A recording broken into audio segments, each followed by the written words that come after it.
Hello viewers, welcome to my YouTube channel learn with Joy. তো আজকের ভিডিওতে আমি তোমাদের সঙ্গে ক্লাস 5-এর থার্ড ইউনিট টেস্ট 2025 সালের আমাদের পরিবেশের সাজেশান দেব।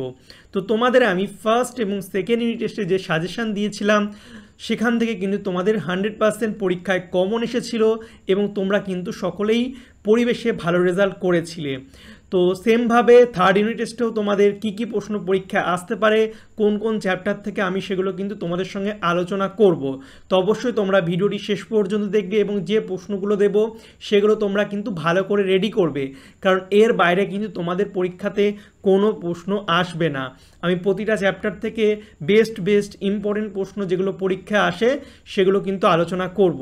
তো ভিডিও শুরু করার আগে তোমাদের বলে দিই, তোমরা যারা এখন আমার ইউটিউব চ্যানেল সাবস্ক্রাইব করোনি, সাবস্ক্রাইব করে পাশের যে বেল আইকন আছে সেটা টিপে নোটিফিকেশানটাকে অল করে দেবে, তাহলে আমি যখনই নতুন নতুন ভিডিও ছাড়বো তোমাদের কাছে সবার প্রথম সেই ভিডিওর নোটিফিকেশান চলে যাবে। এবং যারা এখন হোয়াটসঅ্যাপ গ্রুপে জয়েন করোনি, ডিসক্রিপশন বক্সে হোয়াটসঅ্যাপ গ্রুপের লিঙ্ক আছে, সেখান থেকে তোমরা জয়েন করে যাবে।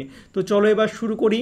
তো প্রথম তোমাদের 6 নম্বর চ্যাপ্টার পরিবেশ ও বনভূমি, এখান থেকে যে প্রশ্নগুলো পরীক্ষা আসে সেগুলো হচ্ছে, প্রথম হচ্ছে বন থেকে কি পাওয়া যায়, তারপরে 2 নম্বর বন সংরক্ষণের উপায়গুলি লেখো, তারপরে 3 ঔষধি গাছ কাকে বলে, উদাহরণ দাও, 4 হচ্ছে সমাজভিত্তিক বন কাকে বলে, 5 বনে কি প্রাণী ও উদ্ভিদ থাকে, 6 অরণ্য সপ্তাহ কেন পালন করা হয় এবং 7 মানুষ বাঘ মারত কেন। তো প্রথম এই 7টা প্রশ্ন আছে, এর মধ্যে যেগুলো লাল কালি দিয়ে আমি লিখেছি সেগুলো হচ্ছে ভেরি ইম্পর্টেন্ট, এগুলো আসার সম্ভাবনা কিন্তু 90%। ঠিক আছে, তো লাল কালিগুলো তোমরা বেশি ভালো করে পড়বে, ওগুলো বেশি ইম্পর্টেন্ট। এরপরে হচ্ছে গন্ডার ও হাতি শিকার কেন করতো মানুষ, তারপরে বাঘ সংরক্ষণের উপায়গুলি লেখো, ভেরি ইম্পর্টেন্ট প্রশ্ন। তারপরে হচ্ছে সামাজিক বনসৃজন কাকে বলে। তো এই 10টা প্রশ্ন তোমাদের পড়লেই কিন্তু হবে।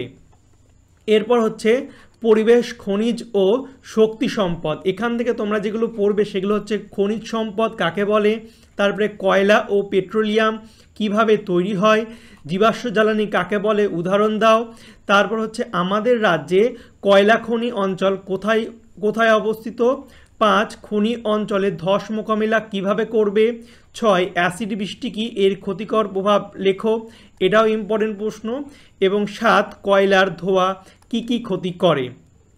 এরপর হচ্ছে প্রচলিত এবং অপ্রচলিত শক্তি কাকে বলে, উদাহরণ দাও, এটা ভেরি ইম্পর্টেন্ট, তোমাদের পরীক্ষা আসার সম্ভাবনা কিন্তু 100%।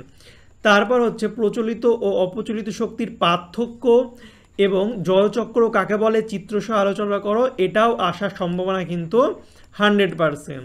এরপরে কিছু এক্সট্রা প্রশ্ন তোমরা করে রাখতে পারো, সেগুলো হচ্ছে অপ্রচলিত শক্তির ব্যবহার বেশি করা দরকার কেন এবং কয়লায় ছাই বেশি হয় কেন, তারপরে হচ্ছে পেট্রোলিয়াম কি। এই 3টে এক্সট্রা প্রশ্ন তোমরা করে রাখবে। এরপর হচ্ছে পরিবেশ ও পরিবহন, এখান থেকে যেটা ইম্পর্টেন্ট সেটা হচ্ছে পানসি কি, এবং 2 হচ্ছে রাস্তায় নিরাপদভাবে হাঁটার জন্য কি নিয়ম পালন করবে, সেফ ড্রাইভ সেফ লাইফ মেনে রাস্তায় বেরোলে তুমি কি করবে এবং রাস্তায় বেরোলে তুমি কি সাবধানতা অবলম্বন করবে। তারপর হচ্ছে সাইকেলকে পরিবেশ বান্ধব শক্তি বলে কেন এবং ভবিষ্যতে সাইকেল কি খুব জরুরি, এই প্রসঙ্গে তোমার মতামত লেখো, একই প্রশ্ন ইম্পর্টেন্ট। তারপরে হচ্ছে সরু রেল লাইনের উপর দিয়ে কিভাবে ট্রেন চলে। এরপরে এক্সট্রা এই অধ্যায় থেকে তোমরা স্টিম ইঞ্জিন কিভাবে চলতো এবং পথ সুরক্ষা বিরোধী দুটি বিষয় লেখো, এই দুটো এক্সট্রা প্রশ্নও করে রাখতে পারো, অনেক স্কুলে কিন্তু দিয়ে দেয়। তারপরে হচ্ছে জনবসতি ও পরিবেশ, এখান থেকে যেগুলো করবে সেটা হচ্ছে, প্রথম শিক্ষিত মানুষের দেশের সম্পদ হিসাবে বিবেচনা করা হয় কেন, 2 স্বাস্থ্য ভালো রাখতে কি করা উচিত, 3 অল্প বয়সে স্বাস্থ্য ভেঙে গেলে কি সমস্যা হতে পারে, 4 আবহাওয়া কাকে বলে, 5 টিকা হচ্ছে আবহাওয়ার পূর্বাভাস, 6 ভূমিকম্প কি, ভূমিকম্প সৃষ্টির কারণগুলি লেখো, তারপরে 7 হচ্ছে ভূমিকম্পে কি ক্ষতি হয় এবং ভূমিকম্পের সময় কি সাবধানতা অবলম্বন করবে। এরপরে হচ্ছে বেশি ভূমিকম্প প্রবণ এলাকায় মানুষ কাঠের বাড়িতে থাকে কেন, এটাও ইম্পর্টেন্ট, পরীক্ষা আসার সম্ভাবনা 90%-এর বেশি। তারপর হচ্ছে ভূমিকম্পের দেশ কাকে বলা হয়, হরপাবান কাকে বলে, হরপাবান প্রবণ 2টি জেলার নাম লেখো এবং সুনামি কি। এই চ্যাপ্টার থেকে তোমরা এক্সট্রা যে প্রশ্নগুলো করতে পারো সেগুলো হচ্ছে বন্যা সৃষ্টির কারণগুলি লেখো এবং বন্যার সময় কি কি সাবধানতা অবলম্বন করবে, আর পরিবেশ দূষণ কাকে বলে। এরপর 10 নম্বর চ্যাপ্টার পরিবেশ ও আকাশ, এখান থেকে যে প্রশ্নগুলো করবে সেটা হচ্ছে সূর্যগ্রহণ কিভাবে হয় চিত্রসহ ব্যাখ্যা করো। তো এই যে প্রশ্নগুলো এগুলো ভেরি ভেরি ইম্পর্টেন্ট, পরীক্ষা আসার সম্ভাবনা প্রবল। তোমরা ছবিগুলো কিন্তু ভালো করে প্র্যাকটিস করবে, তারপরে কিন্তু তোমরা ফুল নাম্বার পাবে। এরপরে হচ্ছে সূর্যগ্রহণ কয় প্রকার ও কী কী, তারপরে সূর্যগ্রহণ খালি চোখে দেখা উচিত নয় কেন, চন্দ্রগ্রহণের চিত্র অঙ্কন করো, চাঁদের কক্ষপথ কাকে বলে, পার্থক্য হচ্ছে চন্দ্রগ্রহণ এবং সূর্যগ্রহণ ভেরি ভেরি ইম্পর্টেন্ট, এবং হচ্ছে টিকা জোয়ার ভাটা ভেরি ভেরি ইম্পর্টেন্ট, এবং মুখ্য জোয়ার কাকে বলে।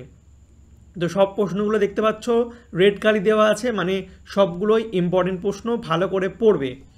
তারপরে গৌণ জোয়ারের মূল কারণ কি এবং মুখ্য জোয়ারের প্রধান কারণ কি। 11 নম্বর গৌণ জোয়ারের কত সময় পর মুখ্য জোয়ার হয় এবং কেন হয়। তারপরে হচ্ছে 12 সূর্যই পৃথিবীর সকল শক্তির উৎস কেন। ধূমকেতু কি। 14 হচ্ছে বৃহস্পতির অপর যে ধূমকেতুটি পড়েছিল তার নাম কি, বৃহস্পতির ওপর যে ধূমকেতুটি পড়েছিল তার নাম কি। তারপর হচ্ছে সুমেকার লেভি কি। এবং 16 হচ্ছে বৃহস্পতি গ্রহের ওপর যে ধূমকেতুটি পড়েছিল তার পূর্বাভাস কোন বিজ্ঞানী দিয়েছিলেন। এবং 17 জীবজগৎ যাতে ধ্বংস না হয় তার জন্য কি কি করা উচিত।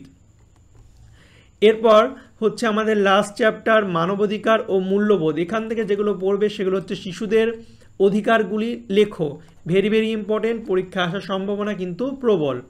তারপরে হচ্ছে শিশুদের কত বয়স পর্যন্ত বিনা বাধায় লেখাপড়া করতে দেওয়া উচিত। তো এই যে একের প্রশ্নটা এটা ভালো করে পড়বে, এটা পরীক্ষায় দেখবে আসবে। তারপরে 3 হচ্ছে খুব সম্প্রতি শিশুদের কোন মৌলিক অধিকার দেওয়া হয়েছে। 4 শিশুশ্রমের ক্ষতিকারক প্রভাবগুলি লেখো। 5 সুস্থ সামাজিক পরিবেশের বৈশিষ্ট্যগুলি লেখো, অথবা এই প্রশ্নটা এইভাবেও দেয় নতুন সমাজ ও পরিবেশের ভাবনা কিভাবে গড়ে উঠবে। 6 বয়স্ক মানুষকে কিভাবে সাহায্য ও সম্মান করবে। 7 বিশ্ব বয়স্ক দিবস কবে পালন করা হয়। এরপরে হচ্ছে বিশ্ব বয়স্ক অবমাননা প্রতিরোধ দিবস কবে পালন করা হয়। 9 পরিষেবা ও উপভোক্তা কাকে বলে। 10 জিনিস কেনার সময় কোন কোন বিষয়ে সচেতন থাকা দরকার। এবং 11 পানীয় জলের সংকট বলতে কি বোঝো। এই প্রশ্নটা কিন্তু ইম্পর্টেন্ট, লাল কালি করা আছে। এবং পানীয় জলের সংকট থেকে কিভাবে মুক্তি পাওয়া যাবে। এই চ্যাপ্টার থেকে যে এক্সট্রা প্রশ্নগুলো করে রাখতে পারো সেটা হচ্ছে বাল্যবিবাহের ঘটনা জানলে তুমি কি কি করবে, এবং মেয়েদের কত বয়সে বিবাহ দেওয়া উচিত। তো এই প্রশ্ন যেগুলো আমি দিলাম তোমরা এগুলো ভালো করে পড়ো, এর বাইরে কিন্তু তোমাদের পরীক্ষায় আসার সম্ভাবনা খুব কম। সব প্রশ্নই কিন্তু ইম্পর্টেন্ট। ফার্স্ট এবং সেকেন্ড ইউনিট টেস্টে তোমাদের যে সাজেশান দিয়েছিলাম সেগুলোই কিন্তু এসেছিলো। থার্ড ইউনিট টেস্টেও আশা করছি তোমাদের পরীক্ষায় আমার এই ভিডিও থেকে কিন্তু প্রশ্ন আসবে। তো আমি এই ভিডিওতে তোমাদের 2 এবং 3 নম্বরের প্রশ্নের সাজেশান দিলাম।